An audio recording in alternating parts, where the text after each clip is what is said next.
Admin, tolong keluarin namanya Dara Dania. Dara Dania tolong keluarin. Dara Dania. Oke, Pak. Tidak bisa Anda sambil menyelam minum air, itu tidak berlaku untuk mata kuliah ini. Anda izin sama saya, Pak, mohon Pak izin. Saya off kamera karena saya sambil kerja. Tidak bisa, utamakan kerja kamu daripada mata kuliah ini. Mata kuliah ini masih bisa Anda ambil tahun depan. Jangan gara-gara mata kuliah ini kerja Anda terganggu. Ya. Jangan izin Pak, mohon izin Pak, saya sambil kerja, sambil kuliah, saya off kamera. Artinya Anda mengkhianati pekerjaan Anda sudah digaji tiap bulan dari kantor. Tapi Anda hianati, Anda tidak fokus kerja. Jangan Anda hianati kerja Anda. Anda hianati kerja Anda, teman Anda kapan Anda hianati. Ya.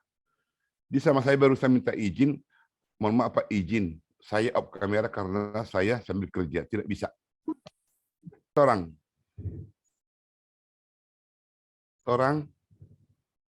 Ada orang? Enggak ada orang ya?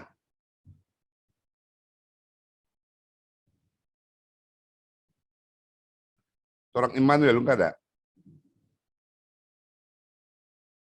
Oke. Apakah ini kemarin tugas matematika kita? Iya, benar, Pak. Iya, betul, Pak. Iya, Pak. Ini sumbu horizontal, misalkan X, ini sumbu vertikal.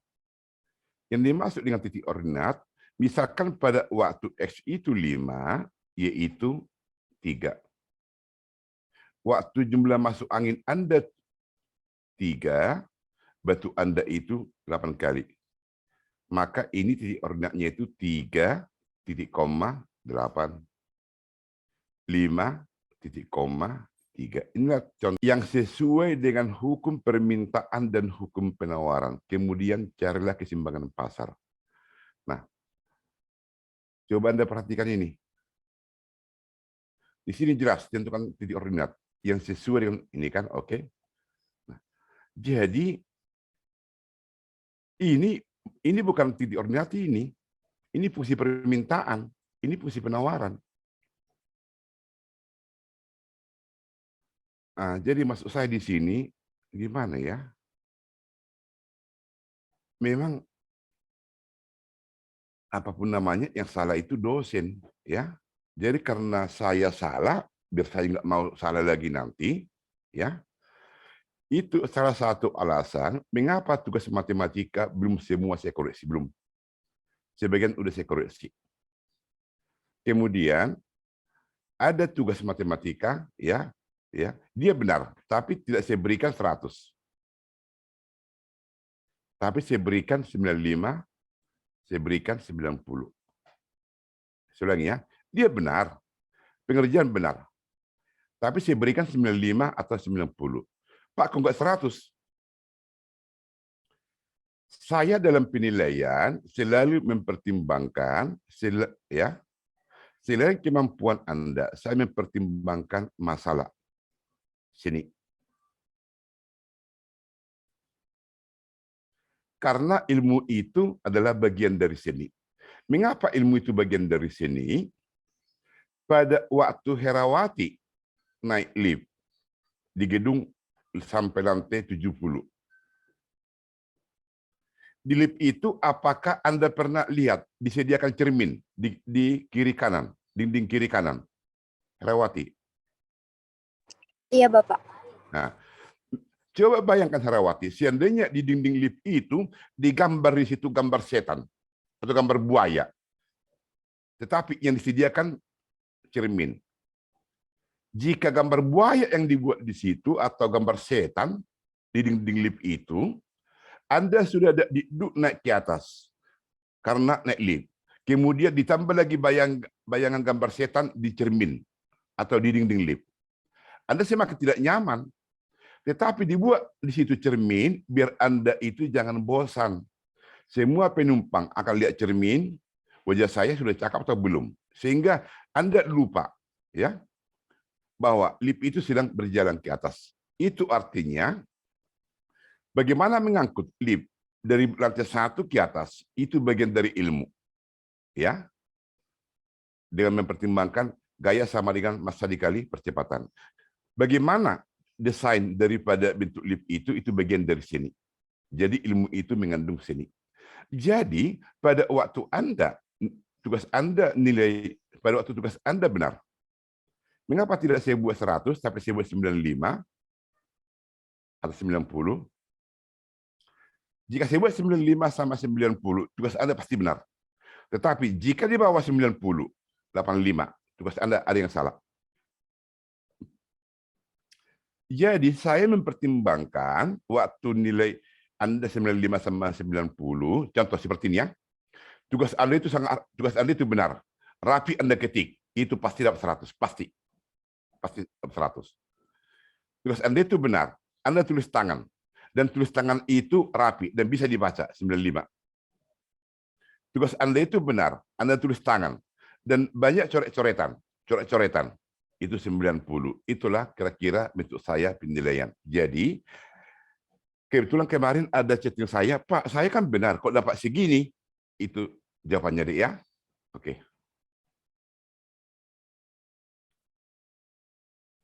Kemudian, ini diketik. Waktu saya lihat diketik, saya senang. Saya senang kan? Berarti manusia ini manusia yang punya karakter tidak cepat puas. Ya, itulah salah satu ciri karakter unggul, dia tidak cepat puas. Dia ketik. Cuma permasalahan di sini, ini kan fungsi ini kan, fungsi permintaan, ini fungsi penawaran. Sementara soal itu menentukan titik ordinat yang sesuai dengan hukum permintaan. Contoh, pada waktu harga kue Rp7 yang diminta Anda itu misalkan 3 unit. Waktu harga kue turun dari 7 menjadi Rp2 yang diminta konsumen itu 8. Mengapa ini naik? Karena sesuai dengan hukum permintaan. Atau waktu harga mula-mula 2, jumlah kue yang Anda beli 8, maka titik ordinat di sini 2,8. Harga barang naik dari 2 ke 7. Sesuai hukum permintaan, maka jumlah barang yang Anda minta turun dari 8 menjadi 3. Maka titik ordinat di sini 3,7. Maaf, ini bukan 2, ini 8 ini ya, 8,2. Ini 3,7, ini 8,2. Nah, kemudian ini bisa disebut X1. Jika ini X1, maka ini Y1. Atau jika ini Anda buat sebagai Q1, maka ini P1. Otomatis ini Q2, ini P2. Maka Anda masukkan ke persamaan P dikurang P1 dan seterusnya. Dibagi P2 dikurang P1 sama dengan Q1 dikurang Q dikurang Q1 dibagi Q2 kurang Q1. Nah, jadi di sini tugasnya itu ini fungsi permintaan, ini fungsi penawaran. Di sini dia salah, ya. Kemudian ini lagi nih. Di sini jelas, tentukan sendiri titik ordinat, ya. Berarti yang buat tugas ini dia belum paham tentang titik ordinat, ya, belum paham. Nah sekarang, jujur itu adalah bagian dari karakter unggul, ya. Jujur itu adalah bagian dari karakter unggul. Tolong, saya tahu namanya siapa buat ini, tapi saya ingin kejujuran. Ini punya siapa nih? Biar semua tahu bahwa yang bersangkutan adalah jujur. Yang tulis tangan ini. Iya, saya Pak. Siapa namanya, Dek? Siti Rohmah. Siti Rahma. Iya, bagus. Kamu udah tahu di mana salah kamu nih, Dek?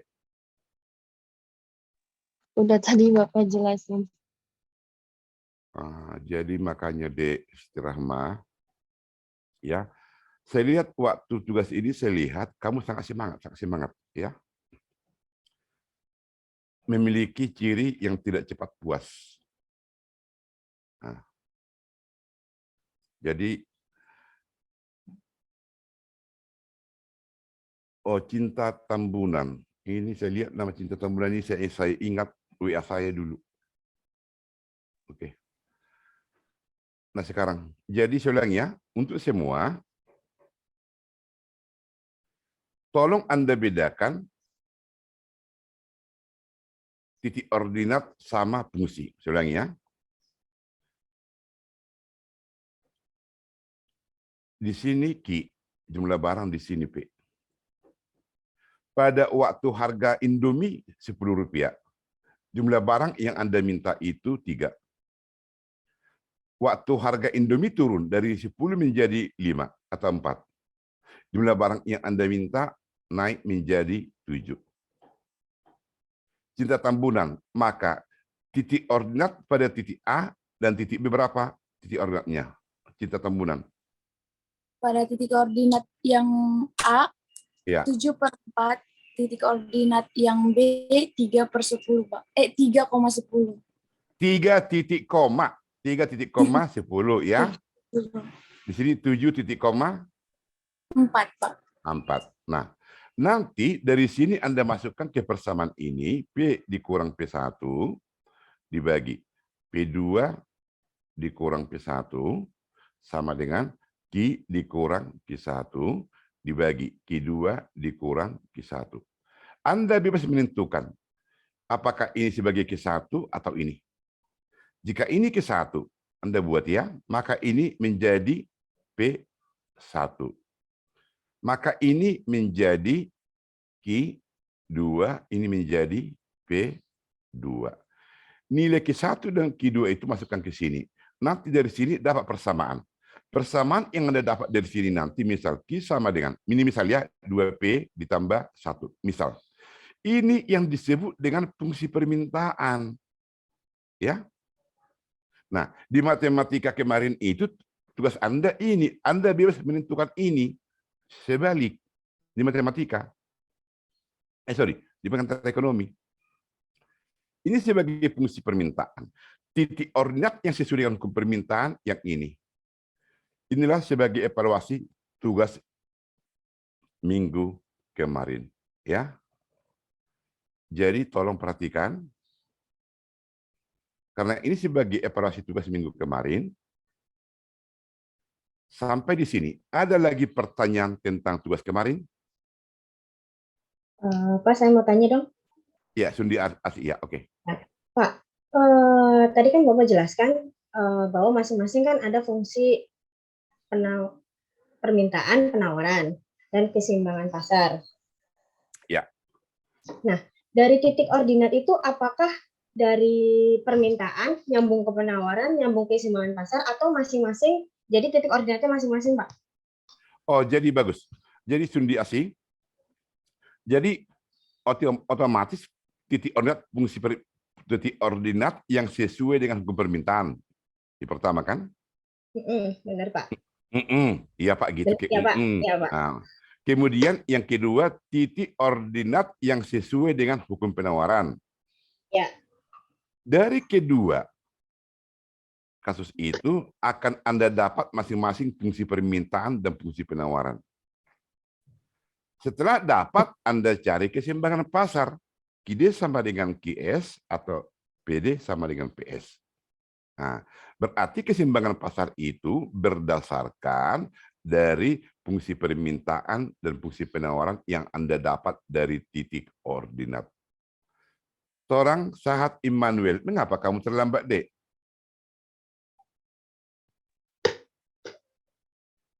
Seorang bisa dengar, Dek? Kayaknya suara nggak kedengaran, Torang.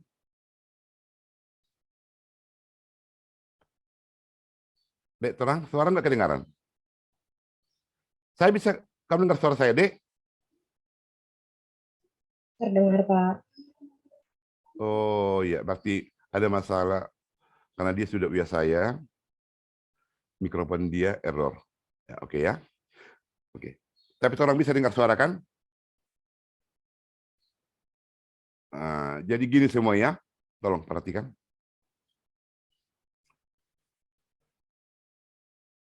Andalah yang tahu, ya, bohong itu dosa atau dosa itu bohong. Maksud saya gini, jika Anda mau kuliah, tolong Anda persiapkan semua pulpen, kertas, handset Anda periksa. Ya. Jadi jujur aja, kemarin itu laptop saya ini bermasalah, masalah untuk rekaman. Karena saya tahu ini mau kuliah minggu depan, saya betulin. Ternyata yang namanya tukang servis, niat saya membetulin rekaman untuk recorder, ternyata kamera jadi salah. Jadi artinya itulah salah satu cara saya ya untuk mengantisipasi persiapan saya untuk kuliah. Saya aja dosen, saya persiapkan untuk materi hari Sabtu, apalah materi saya ya, apalah bahan yang saya buat sehingga mereka bisa paham. Jadi tolong semua deh ya. Itu orangnya. Oke, nah. Kemudian Siti Aroma, kalau perhatikan semua kamera ya, oke. Jadi yang pertanyaan siapa tadi? Sundiasi, itu deh ya. Jadi keseimbangan pasar itu didapat dari fungsi permintaan yang Anda dapat dari titik ordinat yang sesuai dengan hukum permintaan. Kemudian fungsi penawaran yang Anda dapat dari titik ordinat yang sesuai dengan hukum penawaran. Cari keseimbangan pasar. Itu Sundiasi. Gimana, Dek? Ya, Bisa? Pak. Tanggapin lagi, Pak. Jadi kan punya saya memang kayak gitu, Pak. Jadi misalkan penawaran sama permintaan dengan titik ordinat yang sama. Karena hanya bedanya di permintaan dan penawaran. Tapi di akhirnya, di bagian keseimbangan pasar, untuk menentukan ME-nya malah jadi kebalik, Pak. Jadi kan ME itu biasanya Q, titik, koma, P. Tapi punya saya malah jadi kebalik, Pak. P, titik, koma, Q itu gimana ya, Pak? Apa ada yang salah atau? Oh ya, bagus. Oke. Jadi nanti habis ini saya terang ya. Jadi ya. Kemudian Yelana Enduru. Siapa nih? Yelana Enduru. Oke. Oh. Dek, kamera kelihatan, Dek. Jangan hanya dinding rumah kelihatan, ya. Oke. Ada lagi pertanyaan, Dek, masalah tugas. Tadi Sundiasi sudah, ya. Ada lagi? Jihan, ada Jihan? Tugas saya udah ya, Pak ya? Oh, tugas kamu dia saya download nggak bisa. Maka waktu itu saya buat di grup kan, nggak bisa. Dan tadi malam saya nggak bisa. Coba nanti dulu deh, ya. WA dulu saya Japri ya. Oh iya, baik, Pak. Jadi boleh jadi karena sistem salah. Tapi yang pasti tadi pagi juga saya download nggak bisa. Karena Ya. sengaja, karena kemarin itu kan saya buat di grup kan tugas dia nggak bisa diapakan. Oh iya, baik, Pak. Nanti saya jawab Bapak. Mengapa tugas si Jihan ini langsung saya buat di grup? Karena si Jihan ini dulu paling takut lihat saya. Jadi kalau nggak saya apa nanti, dia semakin takut, saya nggak mau. Jadi ya. Tapi sekarang si Jihan ini ada kemajuan. Jadi banyak pengalaman di sini. Kalau semester kemarin, yang mula-mula sebelum perkuliahan, si Jihan ini yang berbuat masalah sama saya. Dari bentuk isi WA dia. Saya di Japri. Begini begono, Pak, dan seterusnya. Dalam hati saya inilah yang semangat tinggi.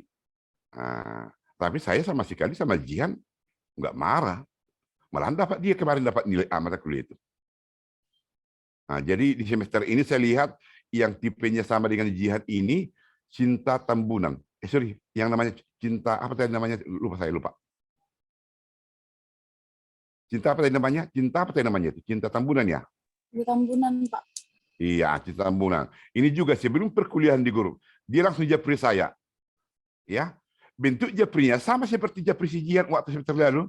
Langsung saya bilang Cinta Tambunan. Tolong jujur, apa jawab saya sama kamu dulu waktu kamu japri saya? Jawab di sini deh.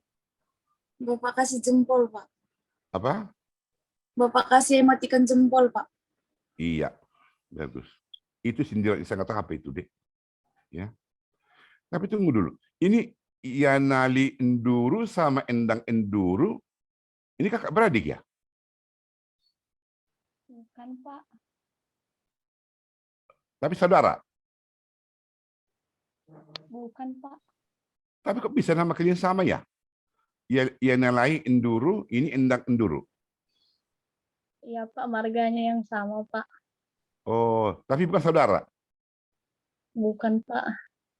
Oh, jadi kalian orang apa, Dek? Orang Manado, orang Papua, atau orang apa, Dek? Orang Nias, Pak. Oh, jadi kalau di Nias itu, dia kalau misal marga Enduru itu, kamu marga Enduru, si Endang marga Enduru. Itu nggak saudara itu? Enggak, Pak. Oh, gitu ya. Jadi kalau misal ya, kalau jujur, istri saya Tampu Bolon. Ini cinta baru Tambunan. Tampu Bolon sama Tambunan itu sama itu. Nah, jadi saya sama si cinta Tambunan ini dari istri saya panggil adik sama dia.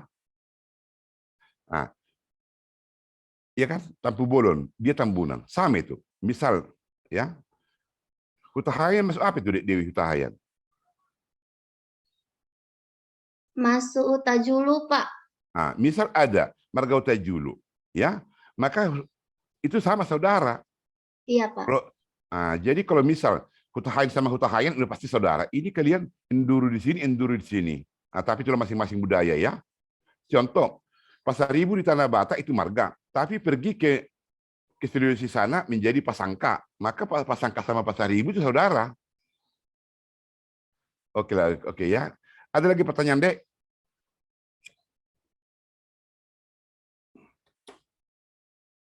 Ada lagi? Masalah tugas? Tidak ada, Pak. Oke. Udah, Pak. Oke, orang kamu udah tahu orang masalah kendala tugas kamu, Dek, kan? Di mana salahnya? Oke. Nah, semua perhatikan. Tadi yang pertanyaan siapa tadi? Pertanyaan Sundi. Sundi, Ya, Pak. tadi pertanyaan kamu tadi seperti ini. Tunggu dulu ya.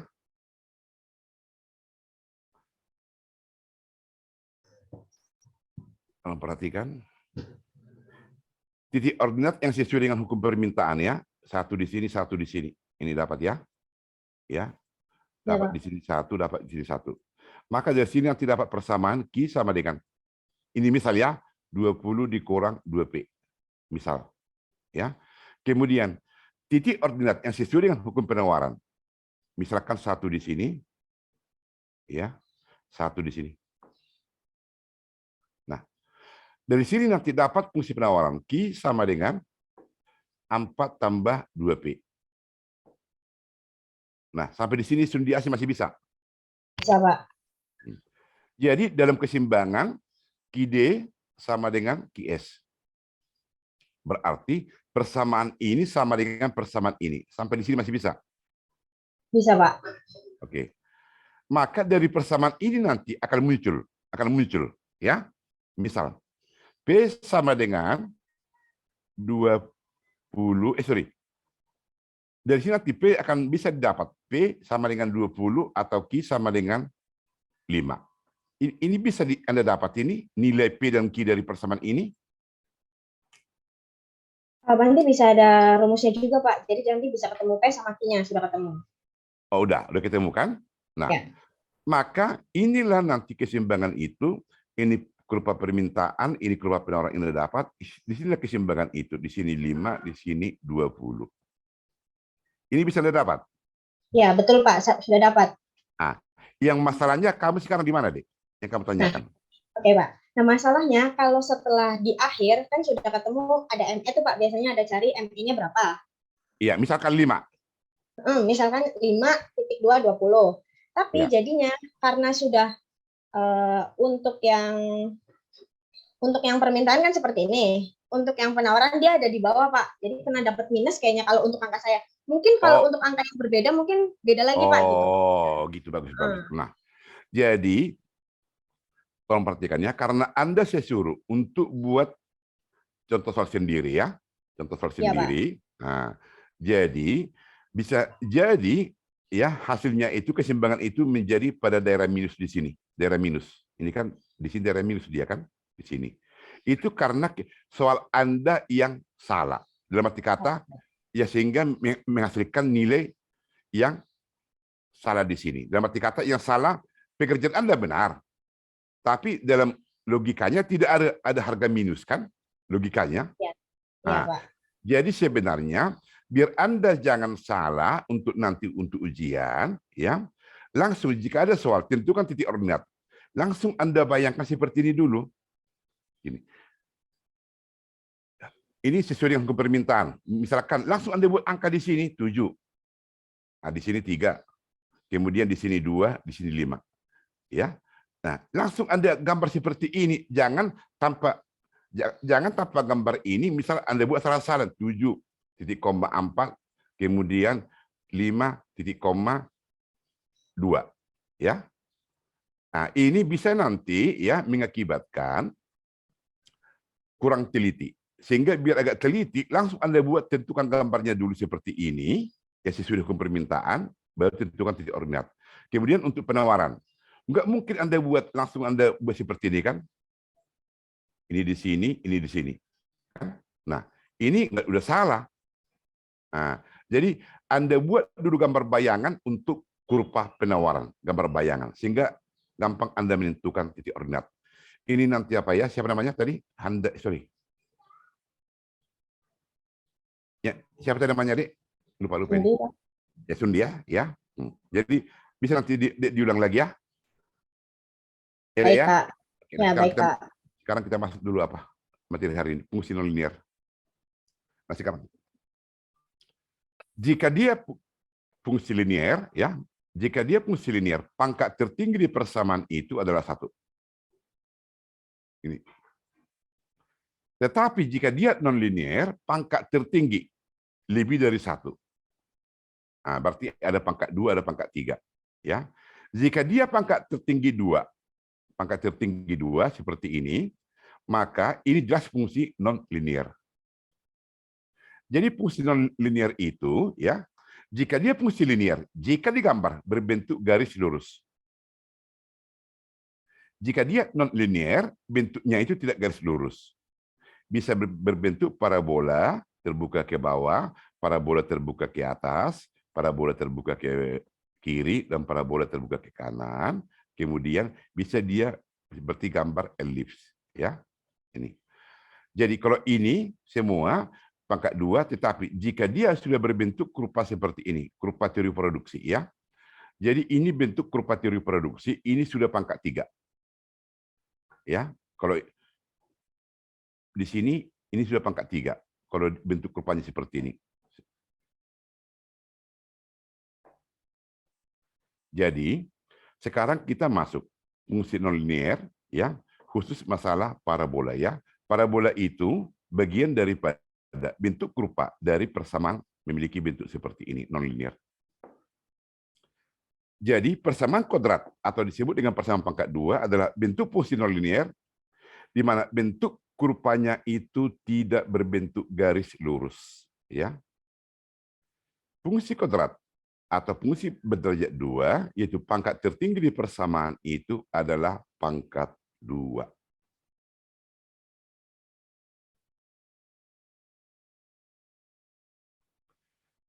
Gambar dari suatu fungsi kuadrat memiliki 4 kemungkinan. Ada yang disebut dengan parabola, hiperbola, lingkaran, dan elipsia, tapi kita fokus hanya pada parabola. Jadi, maka dengan demikian, ya,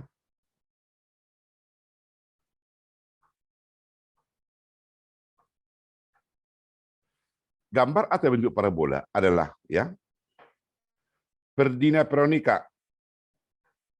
Iya, Pak. Di depan kamu ada tali atau di depan siapa yang ada tali? Di depan saya nggak ada, padanya kabel ini. Kabel apa? Coba tunjukin. Ini apa namanya? Headset. Oke.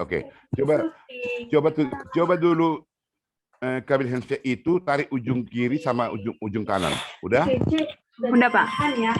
Kemudian bagi 2. Bagi 2. Ini, Bagi Pak. 2 kan? Ya, bagus. Pas kamu bagi 2, pada titik tengahnya itu yang tangan kiri kamu kan, yang di atas. Iya, Pak. Jadi inilah bentuk parabola jika, ya. Iya. Inilah bentuk parabola jika ada udah pernikah, ya. Capai tangan kamu, Dek, ya. Misal ada tali ya, ini ujung kiri, ini ujung kanan, ya. Tali ini bentuk talinya misalkan seperti ini dia tali kan. Anda pegang ujung kiri, ujung kanan. Maka Anda bagi 2 dia. Anda bagi 2. Maka pada titik tengah-tengah ini, yang tadi itu, ya. Ini yang disebut dengan sumbu simetris. Sumbu simetris. Yang tadi waktu Ferdinand Veronica membagi 2 kabel itu, ya, dibuat berbentuk seperti lonceng, ya, seperti lonceng seperti ini. Pada titik tengah itu di sini, ini yang disebut dengan sumbu simetris. Oke, Ferdinand Giawa, sampai sini paham, Dek, Ferdinand? Yang biasanya terima terus 5 hari ini berapa ya? Oke, matikan dulu mikrofonmu, Ferdinand. Oh, ini Ferdinand. Saya tadi tanya Pedirman Giawa. Oke, ya, beda dikit ya. Tetapi yang pasti tidak ada hubungan kalian kan? Oke. Oh, gimana Pedirman? Paham, Pedirman? Paham, Pak. Saya lihat tadi waktu kamu berdoa sangat kusut, Dek, sangat kusut. Bagus. Jadi saya lihat dari cara doamu itu, kamu udah paling dekat dengan yang di atas di sana. Saya lihat lipat tangan kamu itu sangat kusut, bagus, ya. Tetapi ingat, hidup itu bukan hanya berdoa, bekerja sambil berdoa, ya, Dek, ya. Jangan hanya berdoa dulu, ya. Kamu pernah, tugas kamu kemarin udah tahu di mana salahnya? Dari informasi tadi. Apa, Pak? Kamu udah tahu di mana letak kesalahan tugas kamu? Udah, Pak. Iya, udah. Nah, ini sebagai bukti, ya, jangan hanya berdoa ya, berdoa sambil bekerja sambil berdoa ya, Ferdinand ya. Iya. Oke. Nah sekarang, jadi karena Anda sudah tahu bentuk parabola itu ya, yang tadi bentuknya seperti lonceng, ini seperti lonceng dia, loncengnya. Anda bagi 2 dia. Nah, jika gambar seperti ini dikatakan parabola terbuka ke atas. Ini terbuka. Ini parabola terbuka ke bawah. Kemudian ini parabola terbuka ke samping kiri. Kemudian ini parabola yang terbuka ke samping kanan. Nah, saya ulangi.